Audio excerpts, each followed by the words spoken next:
In Fear and Trembling, Kierkegaard tries to pierce the soul of Abraham and imagine the existential anguish that Abraham went through as he was contemplating this enormous, dreadful task that God had set before him. And one of the key refrains that Kierkegaard works with in Fear and Trembling is related to the biblical description of that event, when we're told that after God gives this command to Abraham, the narrative says, "And Abraham rose up early in the morning." And Kierkegaard begins to contemplate on that phrase. And he asks the question, why did Abraham get up early in the morning? Was it because he was such a virtuous, sanctified man that he rose up early to be bright and alert and about the business of obeying the command of God?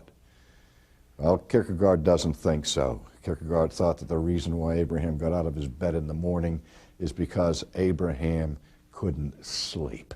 He tossed and turned on his bed. He was caught in the throes of existential anxiety, of fear, and of trembling, because God had commanded him to do something that was absolutely unthinkable, to destroy his own son, who indeed was the child of promise.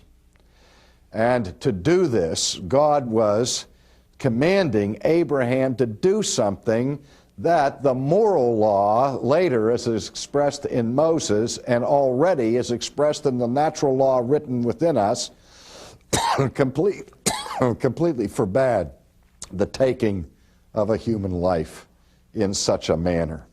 And child sacrifice was an abomination to Israel. And so part of Abraham's anguish was the anguish of asking himself, can this really be the voice of God?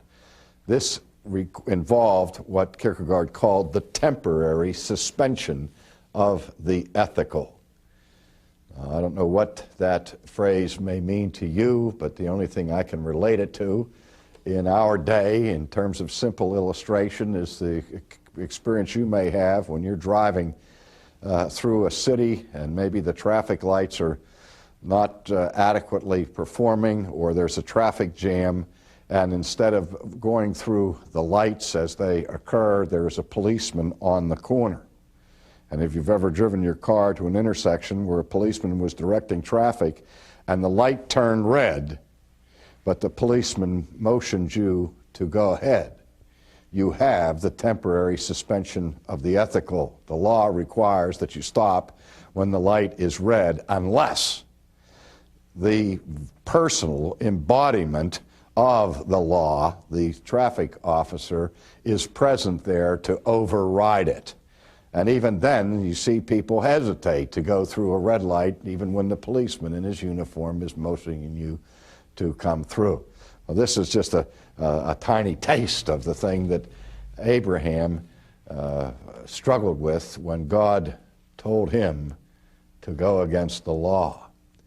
And so how does Abraham respond to this existential crisis? Well, he does it by taking a leap of faith and embracing the paradox of the moment. And now what Kierkegaard does at this point is that he uses this illustration in the life of Abraham to illustrate the whole substance of a passionate Christian life.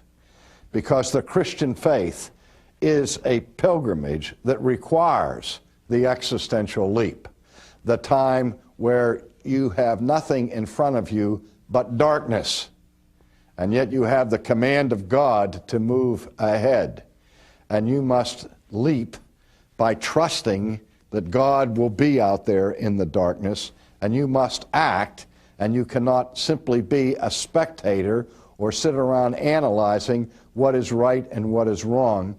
If you know that God is calling you to something, even if you can't see what's on the other side of the street, just like Abraham, you have to take the existential leap of faith.